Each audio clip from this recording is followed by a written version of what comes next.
Hello, my name is Ryan Langston, and this is my discussion thread maintenance for AVIA 360 corporate and business aviation.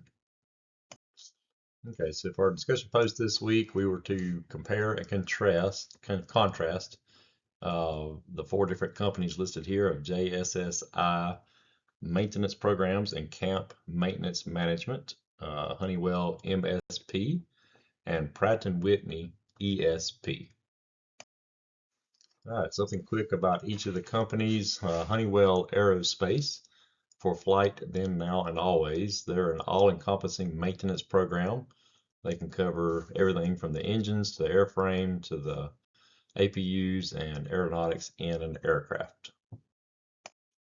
Okay, so next we have Pratt& Whitney, dependable engines, and they primarily are servicing and repairing, replacing Pratt and Whitney engines. So nothing dealing with the airframes. Okay, next on the list is JSSI maintenance programs, and they're very similar to the Honeywell program in that they do service repair, maintenance work on engines, airframes, APUs. They call it tip-to-tail service as far as their program and their service capabilities. Okay, last on the list was Camp Maintenance Management MTX. Haven't really heard of this company or even thought this kind of company existed, but they don't physically repair aircraft. They monitor the aircraft. They can have devices in place on the aircraft to monitor the engines. And then also they can keep track of maintenance that's needing to be done, inspections that need to be done, or if something pops up about the aircraft that needs to be done. As far as an AD or an SB, they can service bulletin. They can let the owner of the aircraft know that there's something that needs to be done to their aircraft. All right, so here's a simple chart comparing the four different companies. We can see that the Honeywell MSP and JSSI maintenance programs, that they cover airframe, engine, APU, scheduled and non-scheduled maintenances. Pratt & Whitney is primarily for the engine and the APU, and they do handle scheduled and unscheduled maintenance programs. And then we see the last of all is the camp maintenance management, and they don't really touch the aircraft except to monitor the aircraft and let the owner know of needed services on the aircraft.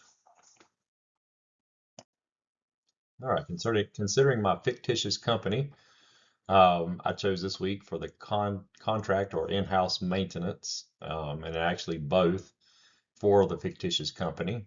Contract maintenance has approved maintenance, is an approved maintenance organization. They have a higher level of service for specific types of aircraft, meaning that if they work on one particular type of aircraft, one brand of aircraft, they can be really familiar with that make and model of the aircraft.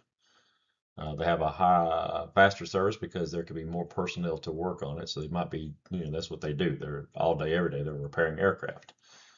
And then they have quality control programs, and they're under the microscope more, so to speak, as they're a larger company. They're in repair, so they're going to be looked at closely by the FAA to make sure that they're doing their job correctly.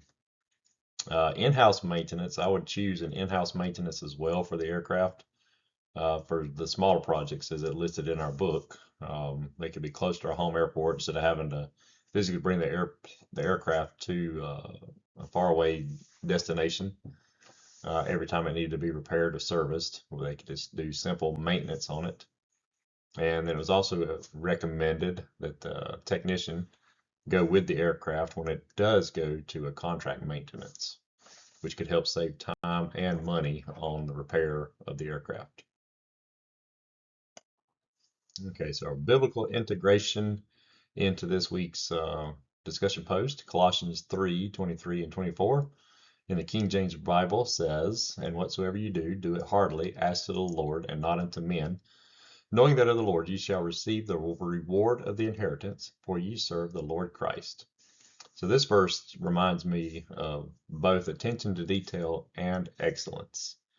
attention to detail, because if we are truly working for the Lord and not man, then we will not be taking shortcuts or overlooking some tasks that need to be done when doing a job. And then it reminds me of excellence, because we would be trying to do the job correctly with the best skills possible. So we'll be learning throughout our career the best practices, the best way to do a job. And this reminds me of this week's lesson. And here are the references for my discussion post of the 4 different companies, the King James Bible, and our textbook.